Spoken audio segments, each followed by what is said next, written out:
इस वीडियो में आपको कक्षा 9वीं संस्कृत विषय का पूरा हल पेपर देखने को मिलेगा। यदि आपको किसी और सब्जेक्ट की भी सॉल्व क्वेश्चन पेपर की वीडियो देखनी है तो मेरे YouTube channel MS education TV के ऊपर जाके देख सकते हैं। यदि आपको PDF डाउनलोड करनी है तो नीचे वेबसाइट दी हुई है, इस वेबसाइट से जाके आप डाउनलोड कर सकते हैं। सबसे पहले देखिए खंड क अपठित अवबोधनम। प्रश्न 1, अधोलिखित गद्यांश यानी कि नीचे जो है गद्यांश दिया है इसको आपको पढ़ना है और इससे रिलेटेड जो प्रश्न पूछे गए हैं उनके आंसर आपको संस्कृत भाषा में लिखने हैं। तो इस गद्यांश को आप पढ़ लीजिए अच्छे से। इससे संबंधित पहला प्रश्न है इसमें आपको एक पद में उत्तर देने हैं, कोई दो प्रश्नों के उत्तर। पहला है जीवने कस्य अत्यधिक महत्व अस्ति धनस्य। सेकंड है जीवन निर्वाह केन भवति धनेन। थर्ड है कह विवेकम नास्यति अभिमान है। नेक्स्ट है इसमें पार्ट ब, पूर्ण वाक्य में आपको उनके उत्तर लिखने हैं किन्हीं दो प्रश्नों के। इसमें पहला प्रश्न है त्यागेन कस्य संरक्षणम भवति, त्यागेन धनस्य संरक्षणम भवति। नेक्स्ट है प्रतिक्षणम का वर्ध्यते, कोऽपि धनम हरिष्यति इति चिन्तवः प्रतिक्षणम वर्धते। नेक्स्ट धनेन दुःखमेव कदा भविष्यति, यदि वयम अनुचित साधनां प्रयुक्त कर्मों कुर्मः तर्हि तेन धनेन दुःखमेव भविष्यति।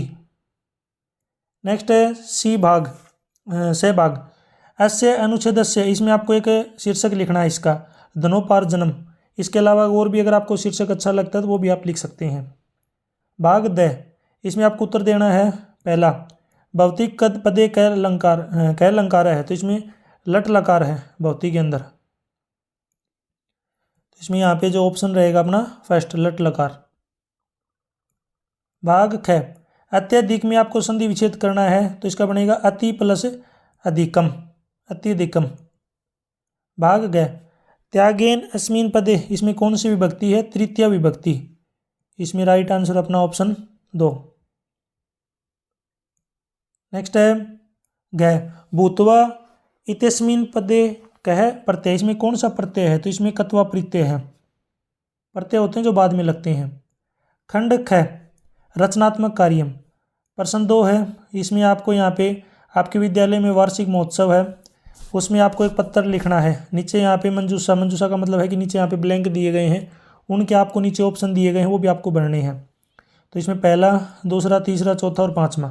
तो पहले वाले में देखिए नीचे ऑप्शन भी दे रखे हैं कुशलम अध्यापिकम वर्णम छात्रेभ्यम और कार्यक्रमस्य। तो पहले में आएगा कुशलम, दूसरे में वर्णम, तीसरे में अध्यापका, नेक्स्ट है कार्यक्रमस्य और लास्ट में छात्रेभ्य। ये सभी इस तरीके से जो आपको भरने हैं। मैं आपको दोबारा बता देता हूँ। जो फर्स्ट नंबर पे है, फर्स्ट में आएगा कुशलम, सेकंड में आएगा वर्णम, थर्ड में अध्यापका है, फोर्थ में कार्यक्रमस्य और लास्ट में छात्रेभ्य है। भाग ख, चित्र को आपको देखना है, चित्र से जो नीचे संबंधित यहाँ पे नीचे खालिस्तान पूछे गए हैं वो आपको भरने हैं। तो एक बार चित्र को अच्छे से आपको इसको देख लीजिए। ऊपर पक्षी उड़ रहा है, ये पेड़ है, ये नदी है, हवा थोड़ी चल रही है। और यहाँ पे भरने के लिए रात्रो, निर्मलम, खगाह, विविधा और चित्रम, ये शब्द दिए गए हैं। पहला है इदम डैश नदी तटे वर्तते चित्रम। दूसरा तटे है डैश वृक्षा सन्ति विविधा। ग, वृक्षेषु डैश इतस्तः तिष्ठन्ति खगाः। नद्याः जलम डैश वर्तते निर्मलम। अड खगाः डैश निडेषु निवसन्ति रात्रौ।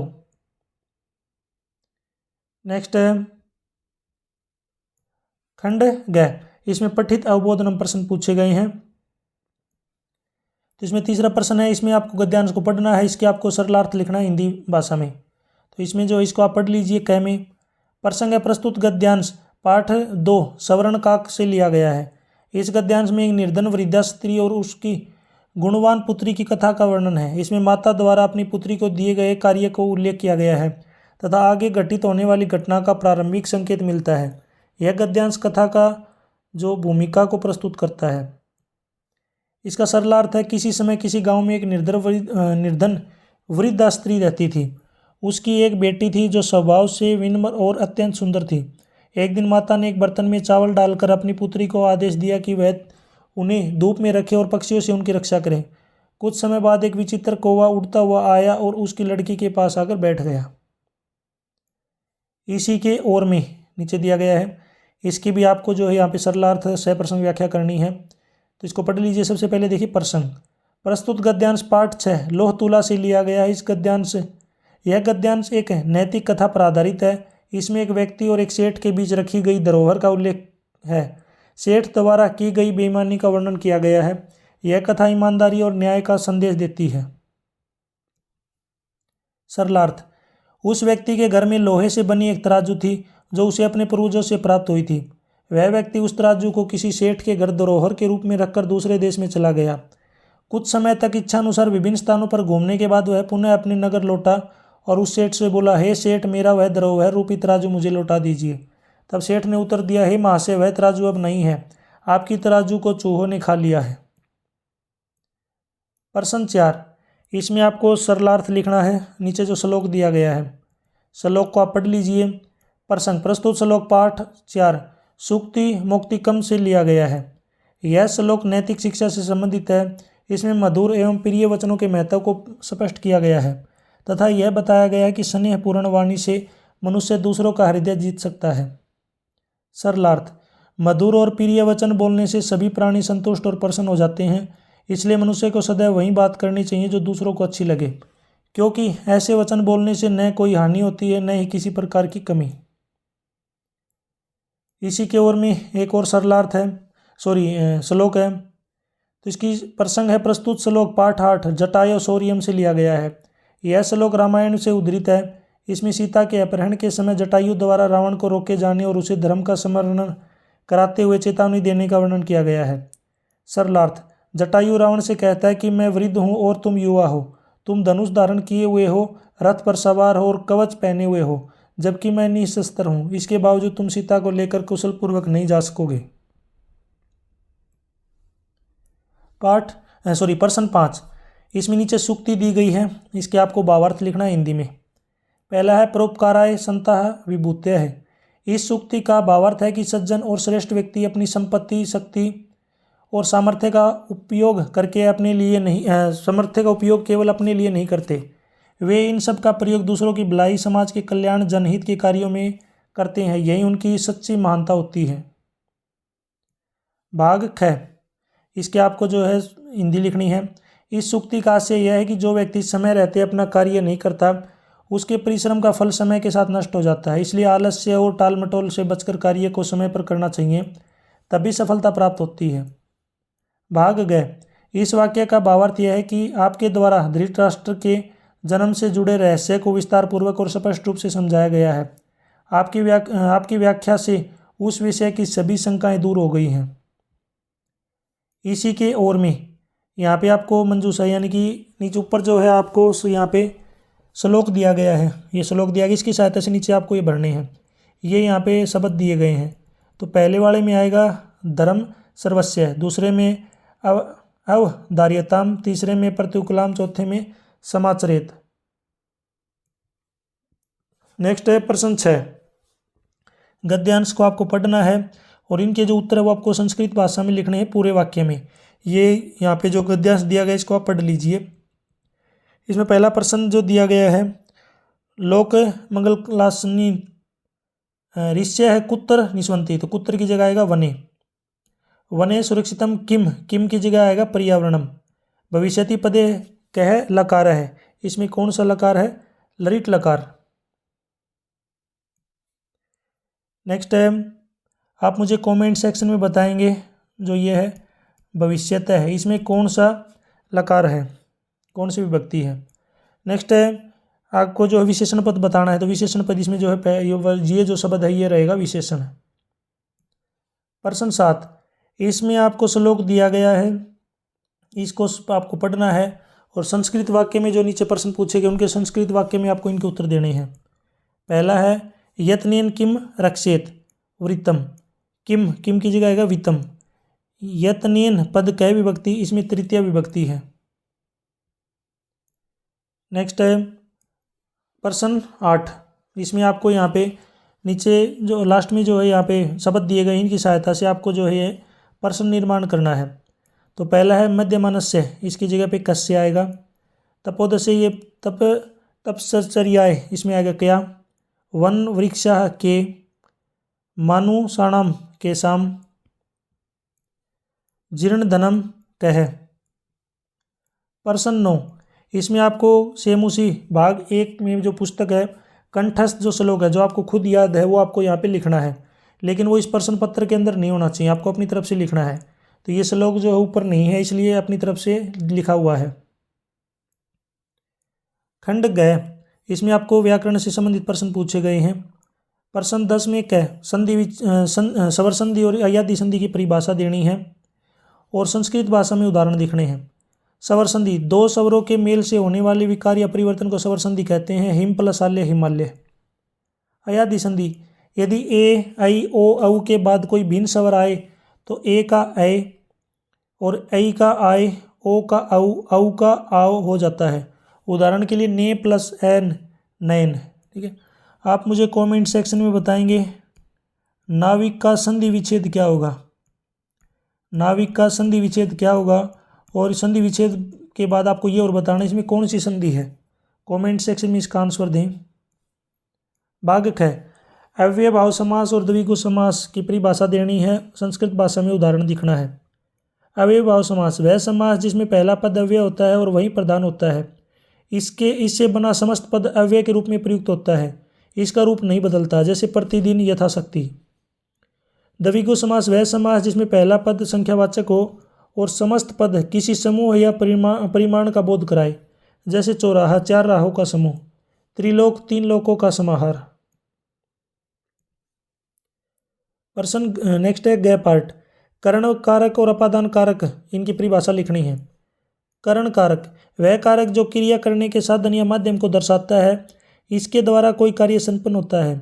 इसके मुख्य विभक्ति चिन्ह है से और के द्वारा। जैसे वह कलम से लिखता है, यहाँ कलम करण कारक है क्योंकि यह लिखने की क्रिया का साधन है। अपादान कारक, वह कारक जो संज्ञा या सर्वनाम के रूप को दर्शाता है, जिसे किसी वस्तु का अलग होना, निकलना, डरना, सीखना, लजाना या तुलना का भाव प्रकट होता है। इसका विभक्ति चिन्ह से होता है, पर यह करण कारक के से भिन्न है क्योंकि इसमें अलगाव का अर्थ निकट प्रमुख होता है। जैसे पेड़ से आम गिरते हैं, तो यहाँ आम पेड़ से अलग हो रहा है। प्रश्न 11, इसमें आपको शब्द रूप लिखने हैं। पहला है देव शब्द चतुर्थी एक वचन, देवाय। फल शब्द प्रथमा बहुवचन, फलानी। साधु शब्द तृतीया द्विवचन, साधुभ्याम। मुनि शब्द षष्ठी बहुवचने, मुनिनाम। किम पुल्लिंग द्वितीया एक वचने, कम। लता शब्द पंचमी द्विवचने, लताभ्याम। प्रश्न 12, इसमें आपको धातु रूप लिखने हैं। पहला है भू धातु, लट लकार प्रथम पुरुष एक वचने, भवती। आप मुझे भू धातु का ही, यहाँ पे लट लकार है, आप मुझे कमेंट सेक्शन में बताएंगे लोट लकार प्रथम पुरुष की जगह आपको जो बताना है मध्यम पुरुष और बहुवचन। आप मुझे कमेंट सेक्शन में बताएंगे भू धातु, लोट लकार, मध्यम पुरुष, बहुवचन क्या बनेगा। कमेंट सेक्शन में इसका आंसर दें। है पठ धातु, लिट लकार, मध्यम पुरुष, द्विवचन, पठिष्यत है। नेक्स्ट है सथा यानी कि तिष्ठ धातु, लोट लकार, मध्य उत्तम पुरुष, बहुवचन, तिष्ठाम। गम धातु, लंग लकार, प्रथम पुरुष एक वचने, अगच्छत। लिख धातु, विधि लिंग लकार, मध्यम पुरुष, द्विवचने, लिखेतम। लब धातु, लट लकार, प्रथम पुरुष एक वचने, लभते। नेक्स्ट है प्रश्न 13, इसमें आपको उचित विभक्ति जो है यहाँ पे लिखनी है, आगे ब्लैंक में दिए गए हैं। पहला जो है वृक्षात पत्राणि पतंती, दूसरा अलम कोलाहलेन। नेक्स्ट में थर्ड में आएगा उभ्यते वृक्षा सन्ति नगरम, घ शिवाय, अड़ बालकम सिंघात। इसमें ये जो है सभी इसके राइट आंसर रहेंगे। प्रश्न 14, आपको उपसर्ग जो है अलग करने हैं। तो प्रतिबात में प्रति उपसर्ग है, वितरंती में वि उपसर्ग है और उपगता में उपसर्ग है। उपसर्ग जो होते हैं जो किसी के पहले लगते हैं। नेक्स्ट है खंड अड। इसमें पाठ आधारित बहुविकल्पीय प्रश्न पूछे गए हैं, उनके आंसर आपको देने हैं। प्रश्न 15 तो पहला है नीर में नीर का विलोम शब्द क्या बनेगा? सरस है, निरस्य है, सरस है। आम्रम के में पर्याय पद बताना है, तो इसमें पर्याय पद होगा रसाल। तो इसमें 15 में जो राइट आंसर है अपना 15 में जो ख पार्ट है, ख पार्ट में अपना फर्स्ट ऑप्शन राइट रहेगा। नेक्स्ट है ग। ग में देखिए समीर पद में जो पर्याय पद बताना है, तो समीर का पर्याय पद होगा पवन है। इसमें जो राइट आंसर हो जाएगा पवन है। नेक्स्ट पार्ट घ। सूर्योदय है, इसमें जो है विलोम पद बताना है। विलोम पद का मतलब है इसका उल्टा, तो इसमें उल्टा बनेगा यहाँ पे सूर्यास्त। नेक्स्ट है अड। दृश्य प्लस कत्वा, दृश्य प्लस कत्वा इसका संयोग करेंगे यानी कि जोड़ेंगे तो ये बनेगा दृष्टवा। नेक्स्ट है च। विज्ञातुम, इसमें कौन सा प्रत्यय है? तो इसमें प्रत्यय है तुम उन प्रत्यय, प्रत्यय होते हैं जो बाद में लगता है। Fourth option right. नेक्स्ट है न प्लस इच्छामी, इसमें संधि क्या बनेगी इसकी? निच्छामी। जय मासांते, इसमें संधि विच्छेद कीजिए, मास प्लस अंते। जय जंतवह केन तुष्यंती, इसमें बनेगा प्रिय वाक्य पदानीन। यह पंचवटी, इसमें कौन सा समास है? द्विगु समास, पंच यानी कि 5। नेक्स्ट ट। जल प्रवाहे, इसका विग्रह पद क्या होगा? जलस्य प्रवाहे। नेक्स्ट षणवती, इस पद में कौन सी संख्या है? इसको बोलते हैं 96, 96। नेक्स्ट 75, इसका संख्या बतानी है आपको।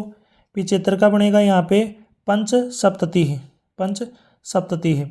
आप मुझे कमेंट सेक्शन में बताएंगे 29 को संस्कृत भाषा में क्या बोलते हैं? 29 जो संख्या है उसको संस्कृत भाषा में क्या बोलते हैं, कैसे लिखते हैं? कमेंट सेक्शन में इसका आंसर दें। नेक्स्ट है अड़। प्रीत बालक है, इसमें कौन सा विशेषण है? प्रीत है, जो किसी की विशेषता बताते हैं। एंड लुब्धा वृद्धा है, इसमें विशेष्य पद क्या है? वृद्धा। घड़ी में टाइम दिया गया है, इसको पढ़ के नीचे वाक्य में भरना है। बालक है प्रातः डैश वादने उत्तिष्ठति, 6 बजे उठते हैं, तो 6 बजे को संस्कृत भाषा में बोलेंगे षड। नेक्स्ट थ। अहम सायं डैश गृहम गच्छामि, तो 5 बजे हुए हैं, 5 को बोलेंगे पंचवादने। इसमें फर्स्ट ऑप्शन राइट होगा। यहाँ तक वीडियो अपनी कंप्लीट हो चुकी है। वीडियो अच्छी लगी हो तो इसको अपने लाइक करें और अपने दोस्तों के साथ इसको ज़रूर शेयर करें। यदि आपका कोई डाउट है तो आप मेरे से कमेंट सेक्शन में पूछ सकते हैं।